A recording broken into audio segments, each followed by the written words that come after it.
IGCSE Computer Science Syllabus Statement 1.4F show understanding of the need to keep online systems safe from attacks. So when we think about attacks, what we mean, like what we're going to be looking at is phishing, pharming, and DoS, as in denial of service, not the other DoS. Yeah. So let's look at phishing first. So we're kind of doing what we did with security aspects. So we have a description, effects of the risk, and methods to avoid it. So yeah, let's begin. So the attacker sends a legit-looking email with a link. So when the victim clicks the link, as in the attacker sends the email to the victim, when the victim clicks the link, they are redirected to a fake website. Now, what this fake website does is, if the victim falls for it, then the victim, like the website could be, oh, this bank account is just opened up. So, like, you know, you can then enter your details and whatever, and we'll create you an account. Yeah, just enter your little credit card number here, and yeah, yeah. So yeah, like the emails, like they use large companies, so like they use well-known banks, to try to convince the victim that the email is authentic. So it'll sort of copy the format of like a legit bank, and saying, oh, like this is, for example, I can't think of a bank at the moment, but like this is this bank. This is legit, you know, we create an account with us, we'll provide this, yeah, so if the victim falls for it, then, they're screwed. The effects of the risk is the attacker can gain personal information, obviously, like bank account details, credit card numbers, and this can lead to fraud or identity theft, and loss of money. So methods to avoid it: don't open emails from unknown sources, obviously, and also ISPs can filter phishing emails. Then there's pharming, which is kind of the same idea, but the method's a bit different. So, in pharming, the attacker installs malicious code on the victim's hard drive, or the web server, and the code will redirect them to a fake website without their knowledge. And, of course, the website will try to trick the victim, saying, oh, this is, you know. So yeah. The effects of the risk include the attacker gaining personal information, identity theft.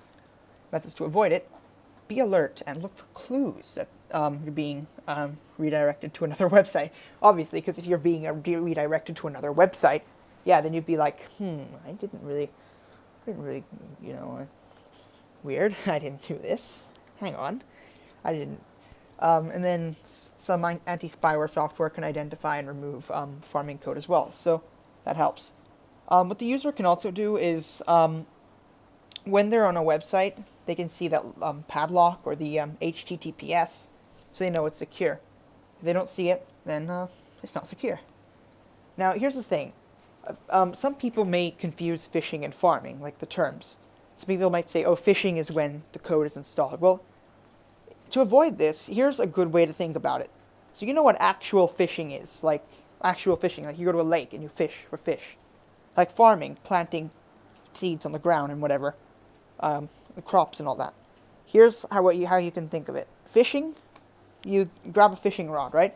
Put some bait on it, cast it, and then the fish may try to eat the bait. That's kind of like computer fishing. So the bait is kind of like the email, and the fish is kind of the victim. So the fish can decide whether or not to fall for the trap.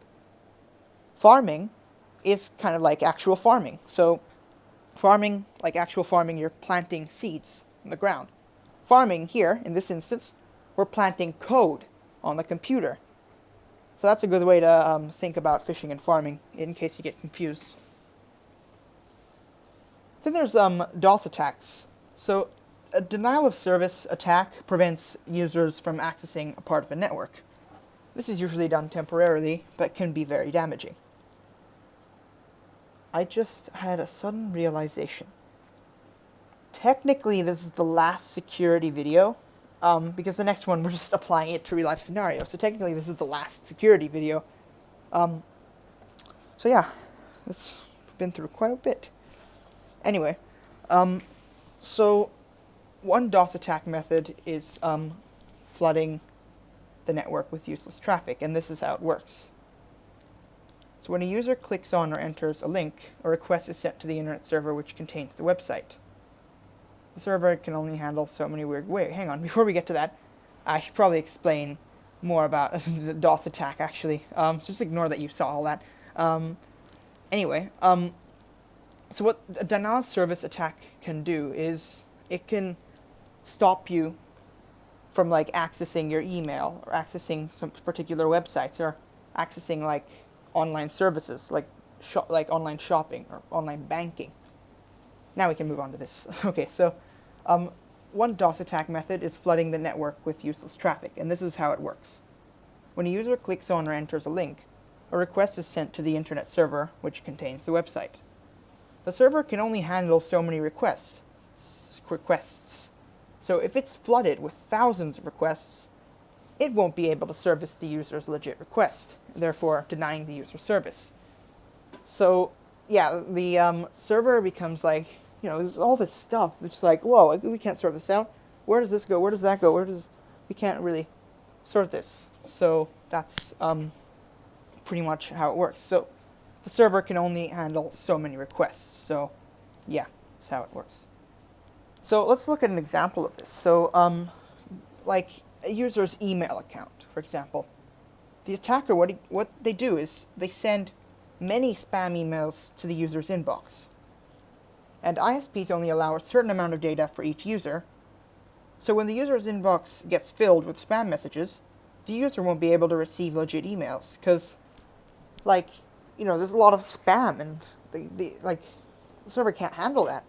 So therefore, they're basically denied service. Get how that works now? Hopefully. There are methods to avoid denial of service attacks as well. So use an up-to-date malware or virus checker. Although virus is kind of malware. Okay. Use a firewall to restrict traffic to and from the user's computer and internet server. Use email filters to filter out spam email. Look out for slow performance when accessing websites, because you can tell that something's going on. Like, there's quite a lot of stuff going on. Now, a DoS attack can be aimed at one victim, or a few victims, or many victims.